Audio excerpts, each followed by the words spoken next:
Good morning. আজ সকাল সকাল কোথায় এসেছি তোমরা তো প্রথমেই দেখে বুঝতেই পেরেছো। আজ যাব শ্যামসুন্দরী মায়ের কাছে। আর চলো শ্যামসুন্দরী মায়ের কাছে এই সময় গিয়ে আমি যে প্রবলেমটা ফেস করেছি সেটা তোমাদের সাথে শেয়ার করি। এখন বাজে প্রায় সকাল 10টা, আমি শিয়ালদা স্টেশনে পৌঁছে গেছি।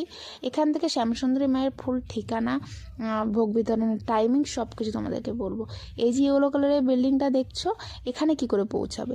সুরেন্দ্রনাথ কলেজের সামনে থেকে যে রাস্তাটা গিয়েছে, মানে যেখান থেকে হাওড়ার বাসগুলো যায়, সেই রাস্তা ধরে সোজা যাবে।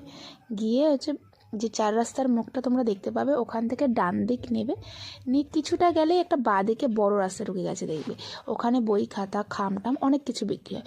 ওই রাস্তাটা ধরে সোজা গেলেই এই ইয়েলো কালারের বিল্ডিংটা দেখতে পাবে।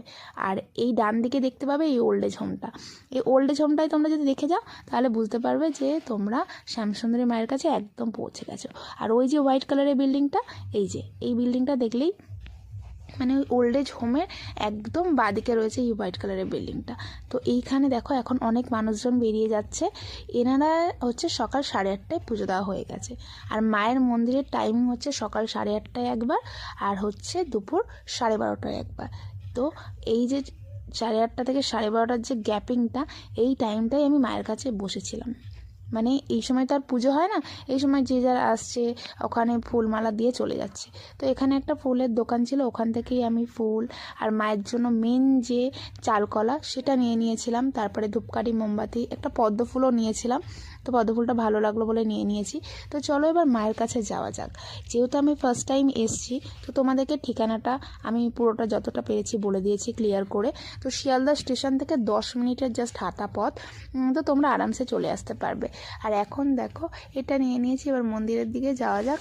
আর প্রণাম করে নিচ্ছি প্রথমেই সিঁড়িতে, যেহেতু একদম ফার্স্ট টাইম এসেছি আমি। আর পুজো আমি সবসময় সকালে দেওয়াটাই প্রেফার করি, একদম খালি পেটে আর একদম নির্জলাই থাকি আমি যখন পুজো দিতে আসি যে কোনো জায়গাতে। তো এখানে ঢুকতেই বাবার দর্শন পেয়ে গেছি, কিন্তু বাবার মাথায় একটাও ফুল নেই, জাস্ট একটু তুলসী পাতা বোধহয় দেওয়া আছে। তো চলো তারপরে এই খাতাটাকে আমি দেখতে পেলাম। এখানে সবাই নাম, গোত্র, কত টাকা দক্ষিণা সেগুলো লিখে দিয়ে যাচ্ছে। আর এখানে মায়ের বস্ত্র দিয়ে পুজো দেওয়ার এক একটা দিনে এক এক রকম টাইমিংয়ে রয়েছে। আর ওখানেও তোমার দক্ষিণা লেখা আছে কত টাকা বস্ত্রের জন্য। তো এখানে একজন বসে আছেন, উনি এই ফুল টুলগুলো নিয়ে নিচ্ছেন, চাল কলাটা আলাদা করে দিচ্ছেন। এখানে দেখো কলা রাখছে, চাল আলাদা জায়গায় রাখছে। মানে এই চাল কলাটা প্রসাদ হিসাবে দেওয়া হয়, এই যে সকালে পুজো হয়েছে এখানে তার প্রসাদ। এবার আমার কাছে ধূপকাঠি মোমবাতিটা দিয়ে দিয়েছে, ওটা নিয়ে আমি মায়ের কাছে চলে যাচ্ছি। এখানে দেখো কত মানুষকে দৌড় বাঁধা রয়েছে। আর